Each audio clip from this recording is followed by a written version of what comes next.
আসসালামু আলাইকুম ডিয়ার এসএসসিয়ানস, কি অবস্থা সবার? তো আজকে আমি আলোচনা করব কিভাবে আমরা এই কিউবিক সার্কিটগুলো খুব সহজেই সলভ করতে পারি এবং শেষে আমি একটা শর্টকাট দেখাবো যেটার সাহায্যে আমরা খুব সহজেই এমসিকিউর অ্যান্সার করতে পারবো অথবা অ্যান্সারের ক্রস চেক করতে পারবো। তো একটা কিউবিক সার্কিটে 12টি প্রান্ত থাকে। তো আমরা যে কোনো দুইটা প্রান্তের সাহায্যে এটার ইকুইভ্যালেন্ট রেজিস্ট্যান্স নির্ণয় করি। এক্ষেত্রে আমি যে কোনো দুইটা প্রান্তই নেই না কেন, আমরা এই তিন ধরনের সার্কিট পাবো। তো এক্ষেত্রে প্রথম সার্কিটটাকে বলা হয় এস ডায়াগোনাল, এটাকে বলা হয় ফেস ডায়াগোনাল এবং এটা হচ্ছে বডি ডায়াগোনাল। তো আমরা একে একে এই তিনটা সার্কিট সলভ করব। তো এই সার্কিটগুলোকে বিভিন্ন নিয়মে সলভ করা যায়, যেমন আমরা কারশফের সূত্র ইউজ করে সলভ করতে পারি, আমরা সিমেট্রি রুল অ্যাপ্লাই করে সলভ করতে পারি, আমরা সার্কিটটাকে কোল্যাপস করে সলভ করতে পারি। কিন্তু আমি এখানে সলভ করব পয়েন্ট মেথড দিয়ে। আমরা সবাই এসএসসি থেকে এই পয়েন্ট মেথডটার সাথে পরিচিত, যে আমরা বিভিন্ন বিন্দুর পয়েন্ট নির্ধারণ করে সার্কিটটাকে রিড্র করে সার্কিট সলভ করি। তো এক্ষেত্রে আমরা এসএসসির একটা ছোট কনসেপ্ট এখানে রিভিউ করে নেব। তো আমরা কখন পয়েন্ট চেঞ্জ করতাম? যখন দুইটা পয়েন্টের ভিতরে একটা রোদ আসতো বা একটা ব্যাটারি আসতো বা যে কোনো ইলেকট্রিক্যাল সোর্স আসতো, তখন কিন্তু আমরা একটা পয়েন্ট ভিন্ন নামে আইডেন্টিফাই করতাম বা চেঞ্জ করতাম। তো এক্ষেত্রে আমি যদি একটা সিম্পল সার্কিটের সাহায্যে বুঝাই,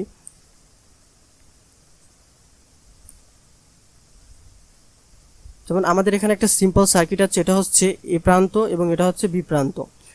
তো আমরা কি করতাম, যে এখানে এই সার্কিটটার এই পর্যন্ত এ এবং এ পর্যন্ত এ পয়েন্টই থাকতো, এবং আমরা যেহেতু একটা মাঝখানে একটা রোদ চলে আসছে, তো আমরা এটা রোধের পরে এ পর্যন্ত হচ্ছে বি পয়েন্ট।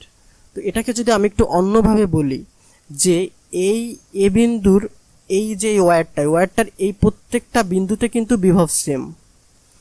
যখনই এখানে এই রোডটা আসছে তখন কিন্তু এখানে কিছু ভোল্টেজ ড্রপ হচ্ছে, সেটা হচ্ছে আই এর পরিমাণ। তো যখনই ভোল্টেজ ড্রপ হচ্ছে তারপরে কিন্তু এই পয়েন্টটা চেঞ্জ হয়ে গেছে। তো আমরা বলতে পারি একটা ওয়্যারের যতক্ষণ বিভব সেম থাকবে, ভোল্টেজ সেম থাকবে, ততক্ষণ পয়েন্টও সেম থাকবে। তো এই কনসেপ্টটাকে ইউজ করে আমরা তিনটা সার্কিট সলভ করব।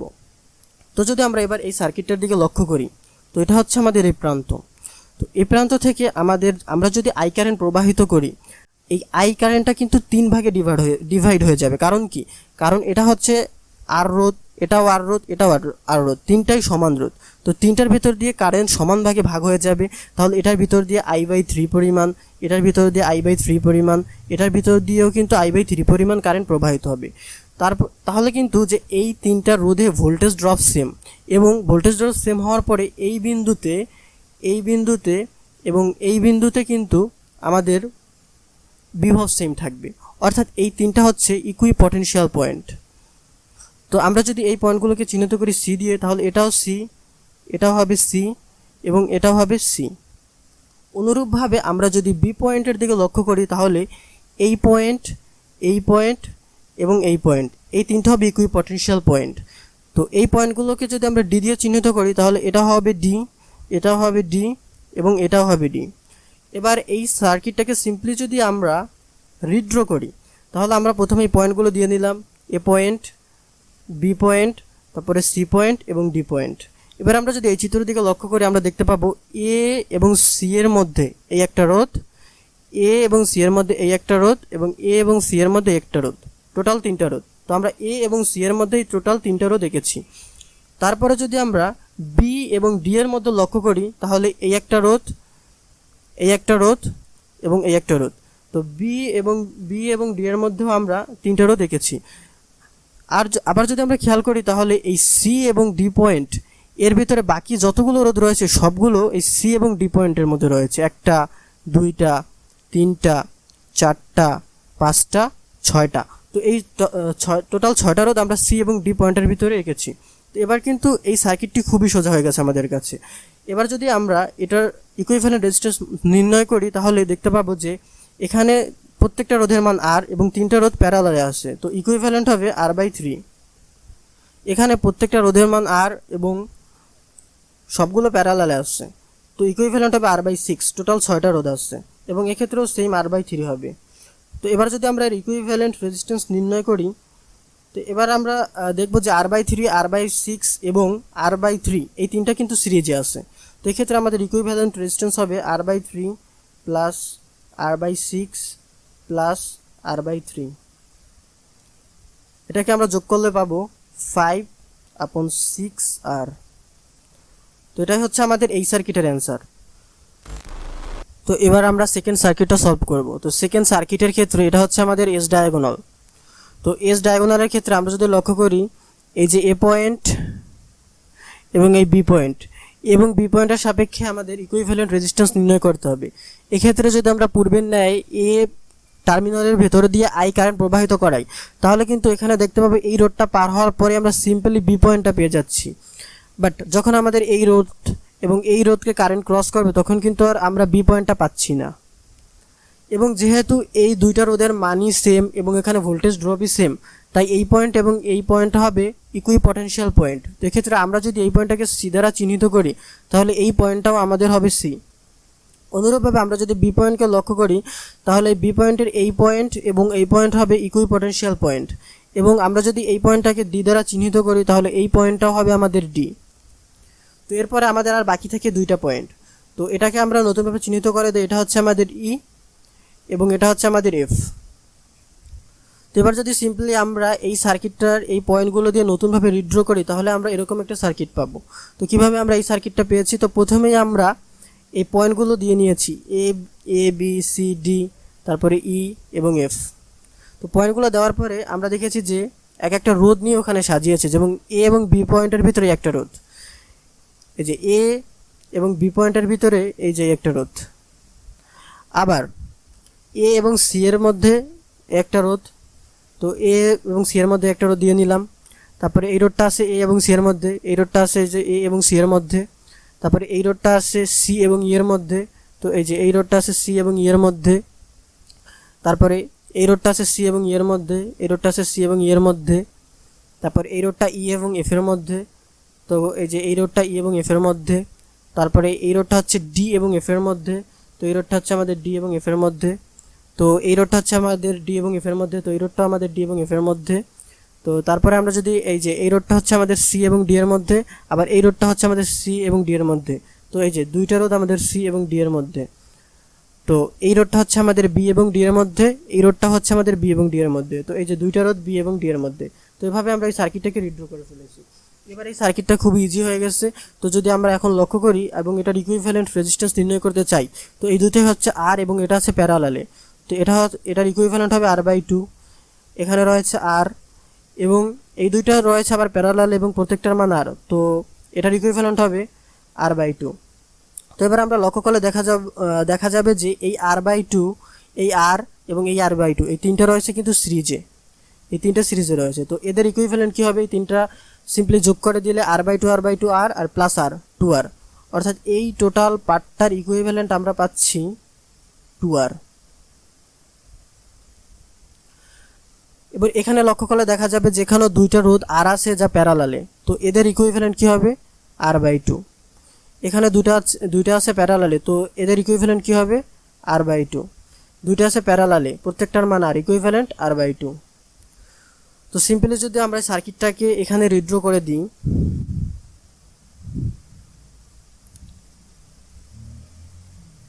এখানে আসবে এই R/2,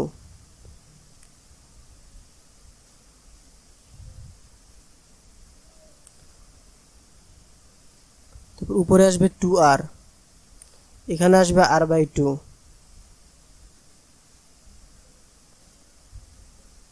এবং এখানে আসবে পুনরায় R/2, আর নিচে আসবে আর। এটা হচ্ছে আমাদের বি পয়েন্ট এবং এটা হচ্ছে আমাদের এ পয়েন্ট। তো সার্কিটটা আরও ইজি হয়ে গিয়েছে। এবার যদি আমরা এটার ইকুইভ্যালেন্ট রেজিস্ট্যান্স নির্ণয় করি, তো এখানে এই যে 2R এবং R/2 এই দুটো রয়েছে প্যারালালে। তো এক্ষেত্রে যদি আমরা এই দুটোকে হিসাব করি প্যারালালে, তো এখানে আমাদের ইকুইভ্যালেন্ট রেজিস্ট্যান্স আসবে 2R/5।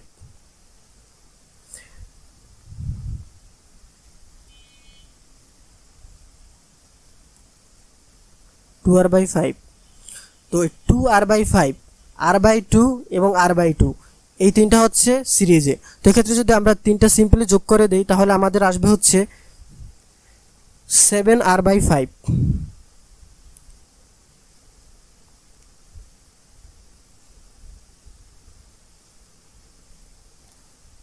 আর নিচে হচ্ছে আর, এটা হচ্ছে আমাদের এ পয়েন্ট এবং এটা হচ্ছে আমাদের বি পয়েন্ট।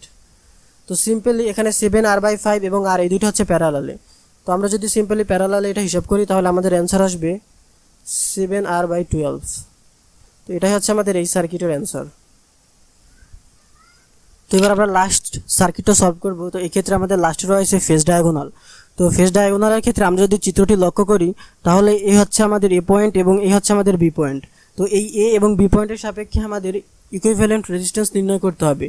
তো এক্ষেত্রে যদি সিম্পলি আমরা পয়েন্ট বসানোর চেষ্টা করি তাহলে আমরা যদি এটার মধ্যে দিয়ে আই কারেন্ট প্রবাহিত করাই এবং এটার মধ্যে দিয়ে যদি I1 কারেন্ট প্রবাহিত হয় তাহলে এটার মধ্যে দিয়েও I1 কারেন্ট প্রবাহিত হবে। এখান থেকে I1 কারেন্ট নির্গত হবে এবং এখান থেকেও I1 কারেন্ট নির্গত হবে। আমরা খুব সহজেই কিন্তু এই বি টার্মিনালটা পেয়ে যাচ্ছি। তাহলে কি এই ওয়্যার দিয়েও কি I1 কারেন্ট প্রবাহিত হবে? আসলে না। কারণ কি? কারণ আমরা এই ওয়্যার দিয়ে কিন্তু খুব সহজেই আমরা বি টার্মিনালটা পাচ্ছি না। এখানে আমাদের অনেকগুলো রোধের মধ্যে দিয়ে কারেন্ট প্রবাহিত হয়, দেন কিন্তু আমাদের বি পয়েন্ট আসতেছে। সো এখান থেকে কিন্তু আর আমাদের I1 কারেন্ট প্রবাহিত হবে না। তো আমরা ধরে নিলাম এটার মধ্যে দিয়ে I2 কারেন্ট প্রবাহিত হবে। তো যেহেতু এই দুইটার ভোল্টেজ ড্রপ সেম এবং I1 কারেন্ট প্রবাহিত হচ্ছে, তো এই পয়েন্ট এবং এই পয়েন্টটা হবে ইকুইপটেনশিয়াল পয়েন্ট। তো এবার যদি আমরা এটাকে সি নামকরণ করি তাহলে এটাও হবে সি। অনুরূপভাবে যেহেতু এটা আর সেম কারেন্ট আর ভোল্টেজ ড্রপ সেম না, তো এটাকে আমরা ধরে নিলাম পয়েন্ট ডি। আবার যদি আমরা লক্ষ্য করি এখানে ডিতে যেই পরিমাণ কারেন্ট এসেছে সেই কারেন্টটা আবার এই দুইয়ের মধ্য দিয়ে সমান দুই ভাগে ভাগ হয়ে যাবে, কারণ এখানে দুইটারই রোধ হচ্ছে আর এবং এদের ভোল্টেজ ড্রপও সেম। তাই এই পয়েন্ট এবং এই পয়েন্ট হবে ইকুইপটেনশিয়াল পয়েন্ট। তো এটা যদি আমাদের হয় এফ তাহলে এটাও আমাদের হবে এফ। তারপর আমাদের একটা পয়েন্ট বাকি থাকে, এটাকে আমরা দিয়ে দিলাম ই। তো এবার যদি আমরা সিম্পলি এই সার্কিটটাকে আবার রিড্র করি পয়েন্টগুলো বসিয়ে, তাহলে আমরা দেখতে পাবো যে এ এবং সি এর মধ্যে দুইটা রোধ রয়েছে। এই যে এ এবং সি এর মধ্যে দুইটা রোধ, এ এবং ডি এর মধ্যে একটা রোধ। তো এই যে এ এবং ডি এর মধ্যে একটা রোধ, আবার ডি এবং এফ এর মধ্যে একটা রোধ এবং এই একটা রোধ। তো ডি এবং এফ এর মধ্যে দুইটা রোধ। আবার ই এবং এফ এর মধ্যে একটা রোধ, ই এবং এফ এর মধ্যে একটা রোধ। তো ই এবং এফ এর মধ্যে একটা রোধ এবং ই এবং এফ এর মধ্যে একটা রোধ। এবং বি এবং সি এর মধ্যে একটা রোধ, আবার বি এবং এই যে সি এর মধ্যে এই একটা রোধ। তো যে বি এবং সি এর মধ্যে দুইটা রোধ। তো আর বাকি থাকে হচ্ছে সি এবং এফ এর মধ্যে এই একটা রোধ এবং সি এবং এফ এর মধ্যে এই একটা রোধ। তো এই এবং সি এবং এফ এর মধ্যে এই যে এই দুইটা রোধ। তো এবার সার্কিটটা আমাদের কাছে সিম্পল হয়ে গিয়েছে। যদি এখন আমরা এটার ইকুইভ্যালেন্ট রেজিস্ট্যান্স নির্ণয় করতে চাই তাহলে এই দুইটা হচ্ছে আর এবং দুইটা হচ্ছে প্যারালালে। তো এখানে হচ্ছে R/2। তো এই দুইটা হচ্ছে আর এবং প্যারালালে R/2। এই দুইটা প্যারালালে R/2। তো এই দুইটা প্যারালালে ইকুইভ্যালেন্ট হচ্ছে R/2। তো এখানে আছে আর এবং এখানে আছে আর এবং এখানেও দুইটা আর আছে এবং যা প্যারালালে আছে, সো এখানেও হবে R/2। তো এবার যদি আমরা লক্ষ্য করে দেখতে পাবো এই আর এবং এই R/2 এটা হচ্ছে সিরিজে আছে, আবার এইখানের এই R/2 এবং এই আর এটা হচ্ছে সিরিজে আছে। তো সার্কিটটা যদি আমরা আরেকবার রিড্র করি তাহলে এই আর প্লাস R/2 আসবে আমাদের 3R/2।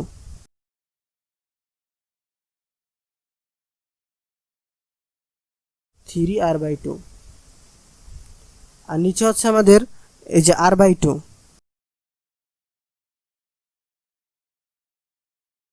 এবং মাঝখানে আমাদের রয়েছে R/2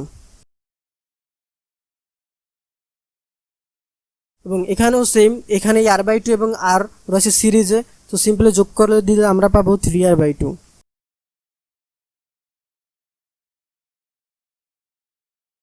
এবং নিচে রয়েছে R/2। এটা হচ্ছে আমাদের এ পয়েন্ট, এটা হচ্ছে আমাদের বি পয়েন্ট। তো ঠিকভাবে লক্ষ্য করলে দেখা যাবে যে এই রোধ 3R/2 এবং R/2 এবং 3R/2 R/2 এদের অনুপাত হচ্ছে সমান। তো এটা সিম্পলি এটা হচ্ছে একটা হুইস্টন ব্রিজ। তো হুইস্টন ব্রিজের ক্ষেত্রে P/Q = R/S হলে, তো এই ক্ষেত্রে আমাদের এই মাঝখানের এই যে এই পয়েন্টের বিভব সমান, তো এর মধ্যে দিয়ে কোনো কারেন্ট প্রবাহিত হয় না, তো আমাদের এই রোধটা এখানে বাদ হয়ে যাবে। এজন্যই আমাদের এই যে সার্কিটে এখানে I1 প্রবেশ করেছে এবং এখান থেকে I1 নির্গত হচ্ছে। এই যে এইটা দিয়ে কিন্তু কোনো কারেন্ট আর ডিভাইড হয় নাই। এটাই হচ্ছে আমাদের হুইস্টন ব্রিজের এই বাহু, এইটা আর এইটা মিলে। তো এবার যদি আমরা সিম্পলি ক্যালকুলেশন করি তাহলে এই যে 3R/2 এবং 3R/2 এটা হচ্ছে সিরিজে, এবং R/2 এবং R/2 এটা হচ্ছে সিরিজে। তো সিম্পল এই দুটো যোগ করলে আমাদের আসবে, উপরে আসবে 3R আর নিচে আসবে R।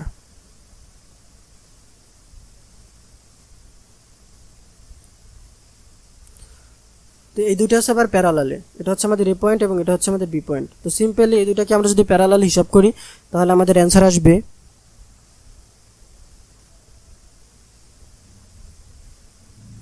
3/4R। তো এটাই হচ্ছে আমাদের এই সার্কিটের অ্যান্সার। তো এভাবেই আমরা পয়েন্টের সাহায্যে এই তিনটা সার্কিটকে সলভ করতে পারি। এগুলো অন্যান্য মেথডেও করা যেত, বাট যেহেতু এই সিমেট্রি রুল বা কোল্যাপস এগুলো আমাদের সিলেবাসে নাই, তো আমি চেষ্টা করেছি পয়েন্টের মাধ্যমেই সবগুলো সার্কিট সলভ করার। তো এবার আমি এই তিনটা সার্কিটের জন্য একটা শর্টকাট নিয়ম দেখিয়ে দেব। তো শর্টকাট নিয়মের ক্ষেত্রে আমরা এই সার্কিটগুলোকে এভাবেই সাজাতে হবে, অর্থাৎ প্রথমে এস, তারপরে ফেস ডায়াগোনাল, তারপরে বডি ডায়াগোনাল। তো এক্ষেত্রে আমাদের শর্টকাটের নিয়ম হবে, প্রথমে আমরা একটা করে দাগ দিয়ে নিলাম, তারপরে জাস্ট 1 2 3 4 গণনা করতে হবে। যেমন 1 2 3 4 5 6 এবং 7। তো 7 পর্যন্ত গণনার পরে প্রত্যেকটার সাথে একটা করে আর দিয়ে দেব। তো এই অ্যান্সারগুলোই কিন্তু আমরা এতক্ষণে পেয়েছি। তো এভাবে আমরা সহজেই এই শর্টকাটের মাধ্যমে অ্যান্সারগুলো মনে রাখতে পারি, যেহেতু আমরা এমসিকিউ বা কোনো সময় অ্যান্সারে ক্রস চেক করার প্রয়োজন পড়লে তো আমরা এই অ্যান্সারগুলো মনে রেখে এগুলো দিয়ে সহজেই ক্রস চেক করতে পারবো। তো দ্যাটস অল ফর টুডে। আসসালামু আলাইকুম।